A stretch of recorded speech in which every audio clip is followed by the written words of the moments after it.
Haji Sulaiman Magala Katambala wamu n'abakulira ebyemizannyo mu bika bakutte obululu bw'empaka zino olwaleero.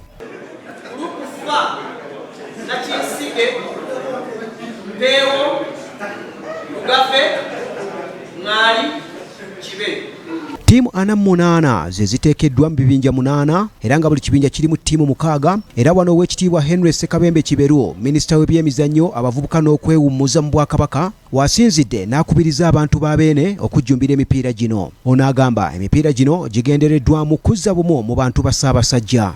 Sina kubuusabuusa konna nti ekitiibwa ky'emipiira gy'ebika njagala kutegeeza butegeeza Obuganda bwonna nti kikomyewo.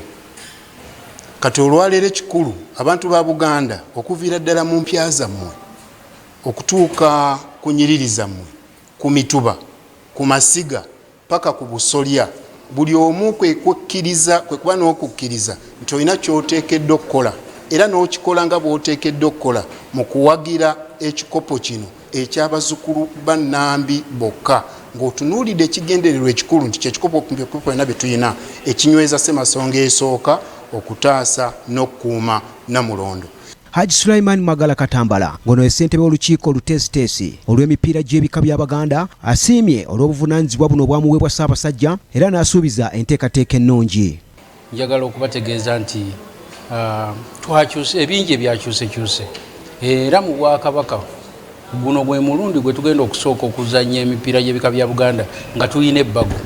So wakati mu nteekateeka eyo ebbago lino eryazze eryakolebwa munnaffe Julius Kabugo tuyina enteekateeka nnyingi nnyo tusuubira bingi mu nteekateeka eno era twagala okutegeeza Obuganda bwonna nti muwagire enteekateeka yaffe kubanga bingi bye tuleese okusooka okuggyayo ekitone ky'abaana abavubuka. Ekika ky'embogo be bannantameggwa b'empaka zino abaaziwangula mu mwaka gwa 2019 era nga bano bateereddwa mu kibinja E omuli ekika ky'enjovu, enjobe, envubu, engabi ennyunga n'ekika ky'enkejje.